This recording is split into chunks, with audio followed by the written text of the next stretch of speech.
In the bustling metropolis of Lagos, where the streets are lined with ambition and opportunity, one entrepreneur stands out among the crowd.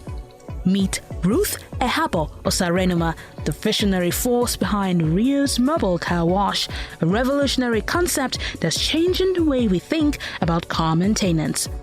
But who is Ruth Erhabor Osarenoma, the mastermind behind this innovative venture? Born from a diverse background, Ruth's journey to entrepreneurship is as unique as it is inspiring. A fashion model, a flight attendant, a master's degree holder in human resources management, a prolific blogger, and now an entrepreneur, Ruth wears many hats with grace and determination.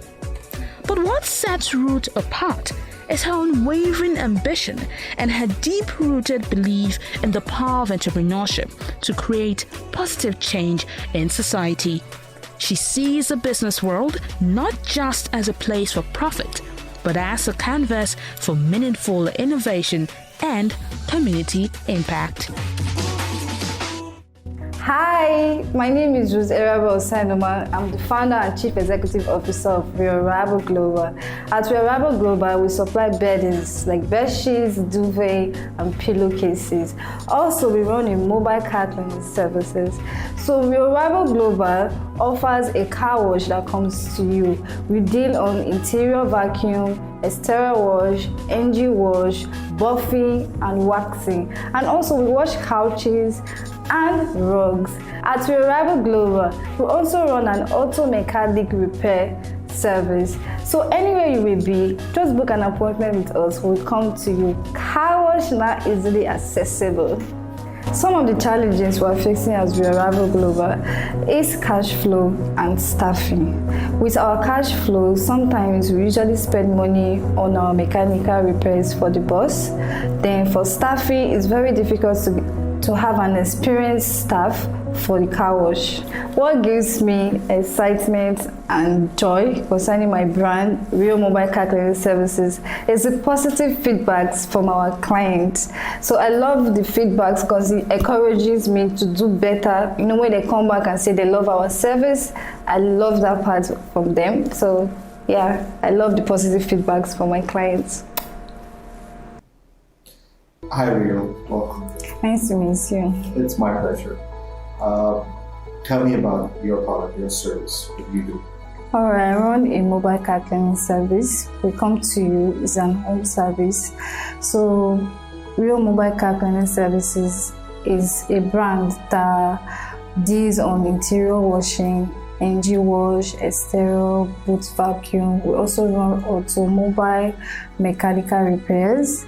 So also, I will say that sometimes we wash rugs and couches. It depends on the customer or the client.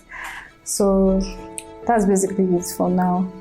So would you categorize yourself as a cleaning service company or an auto cleaning service company? Auto cleaning service company. Okay, and you mentioned that you do repairs as well. Yes. So that's part of the cleaning service that you provide? Basically, it's mostly everything about cars. Okay. That's why that mechanical perspective on it is in it. So even the mechanic comes to your house Yes. to fix your car? Yes. Okay, that's very interesting. How long have you been doing this? For 2 years, sir. And how has business been so far? It's been interesting, but you know, it's not always smooth. You know, roller coaster sometimes. If it was smooth, it wouldn't be a business. So tell me, when you say it's not been smooth, what do you mean by that, like, in terms of the challenges? Okay, sometimes I have challenges with cash flow or challenges with staffs, basically. Okay. So staff challenges, unfortunately, in our situation will always continue. Okay. So the reason why that happens is because there will always be somebody that feels that they can do it themselves, or there's somebody else that's offering a slightly better package than you. And because of the economic hardship, people will always prioritize their company over your companies. Okay.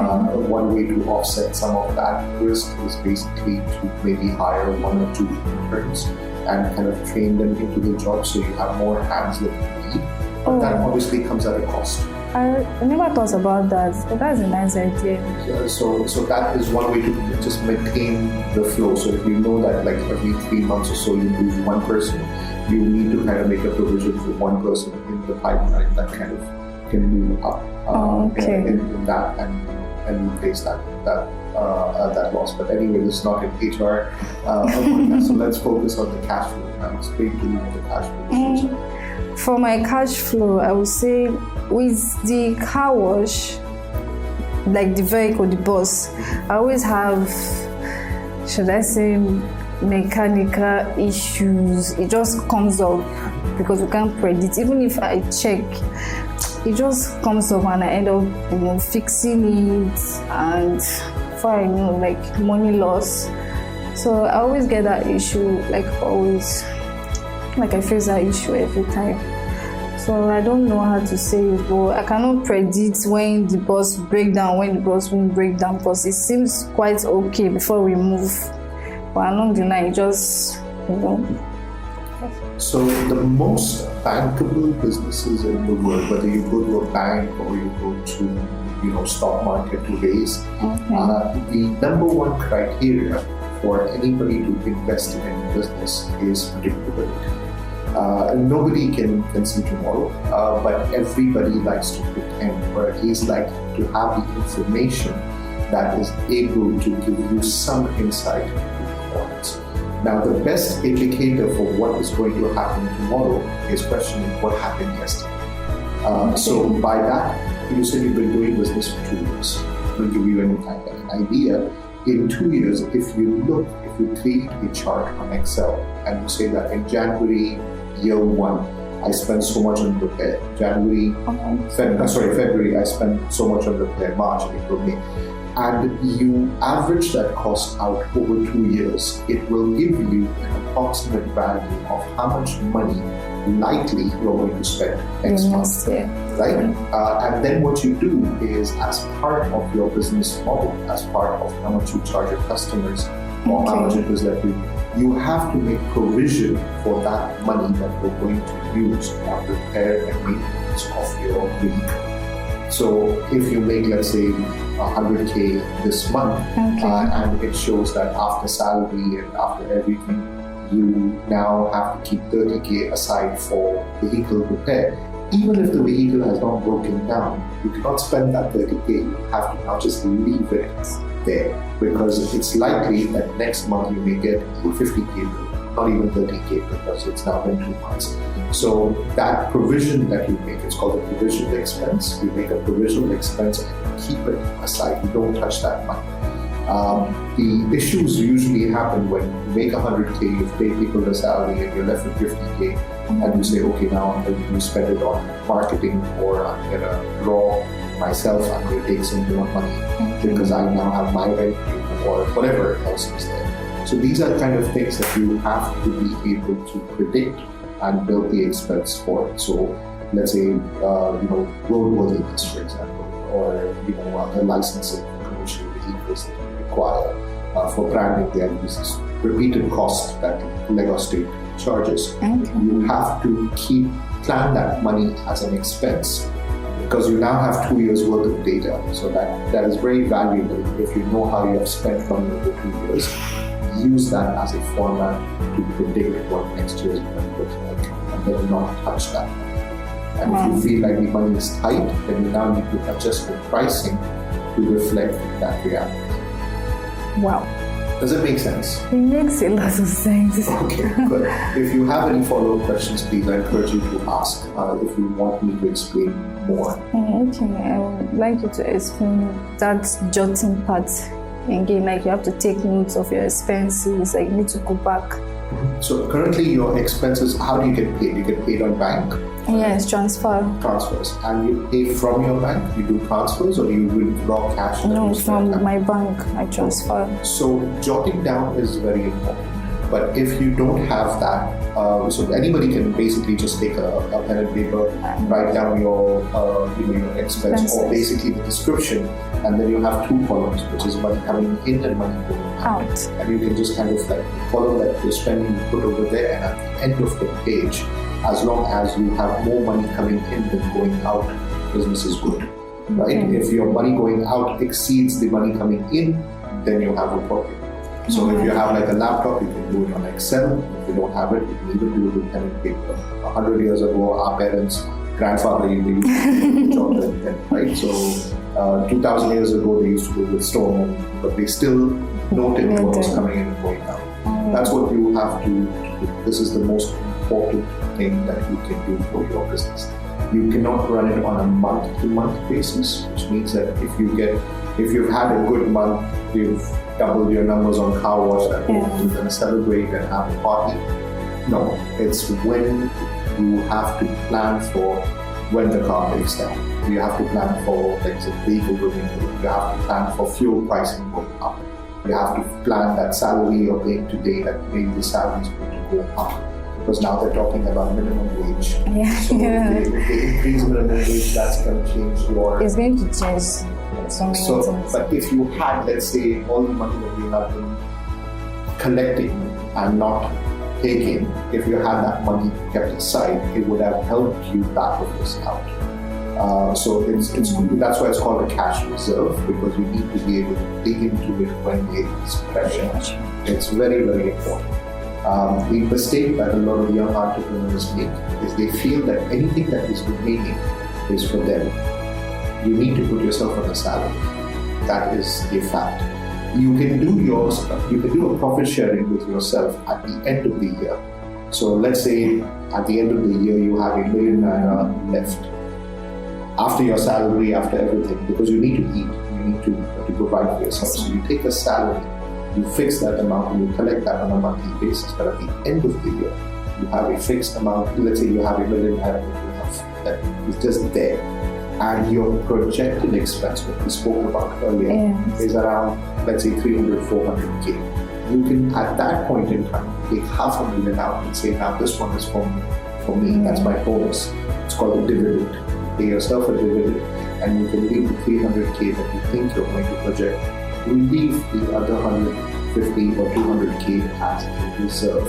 That anything unexpected happens, that you have the money, that you're not putting money back from your pocket.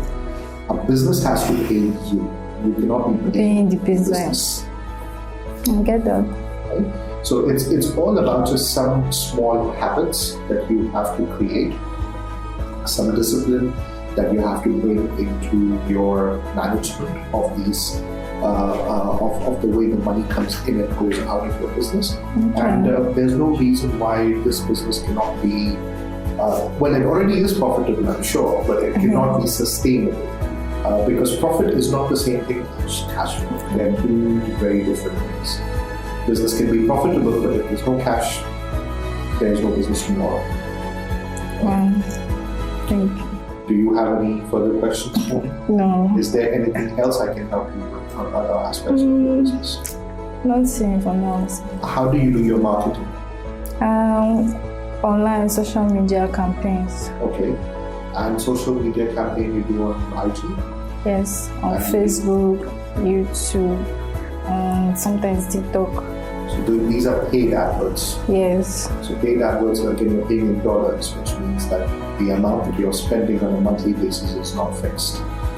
So these are all called variable expenses, and what you need to do is again just project, imagine what it would be next month. So the best minds in the business right now are projecting that Naira will be 1857 to 1850 by the end of this year. It's at 1,500, 1,450 to 1,500 range right now, but that's where they predict it will be by the end of this year. It could be wrong, but it's okay, because if there's wrong, that means you have more Naira in your account. You can pay yourself the dividend we spoke about. But if they are right, then you are now 300 Naira out of your pocket of recently advertising for. Okay. Right?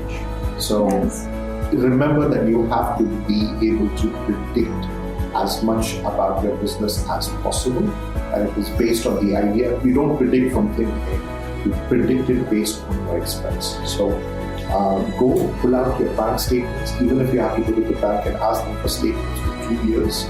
Pull it out and try and go through them line by line and see what it is that you're spending on it, how frequently, and try and build a understanding, for lack of better words, of where the money is being spent and how much is your projected expense. And according to that, from this month or next month, we need to start keeping money aside, and we will not face any cash flow challenges from that point on. Wow. I love this advice. Well, I appreciate it. Talk to me about the upholstery washing. So you do sofa washing? Interior washing. Interior is like inside of a car. The exterior is outside. So interior vacuum, have a vacuum inside the car.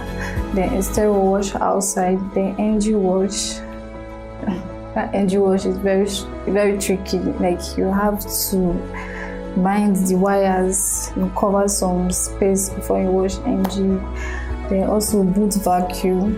Then I don't know, like some cars are different when it comes to boot vacuuming, so you have to be very, very careful and gentle. And also the rugs or couches too, depends on the sizes or give price. You want to look at business models that are adjacent to car wash. The rugs and the sofas, great idea. You could probably sell car air fresheners, because you're already going to people's houses and just say, oh, if you have an environment, you can use car air freshener. You use essential oils for that. So that's another idea.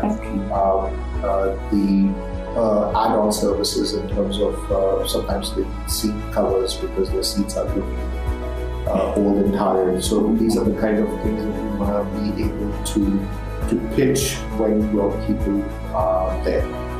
And you can, the way that you do it is you don't buy the inventory, because if you buy the inventory then it doesn't move your stock. So you have to kind of like, if they want seat covers, or they want steering covers, or they want to change their wipers or things like that.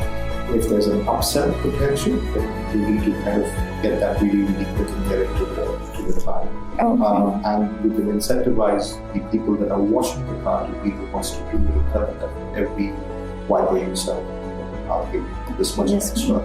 So then they have the interest to talk to the client about it. So now what you need to think about is what else can you provide in addition to just washing the car itself for your clients, and really add that to your revenue. Okay. Well, we sell products too. Okay, good. Like car wash soaps, car wash spray, like the couch spray. So sometimes the oil, I think car wash, is it fuel ejector or something like that? We sell that too. Okay, good. So now I think that the time has come for you to now start thinking about what else you can start selling. Okay. Right? So Rio, it was a pleasure talking to you. Pleasure meeting you, sir. Yes. I hope you're able to get those bank statements. Yes, I'll go through them. Thank you very much. All right. Thank you.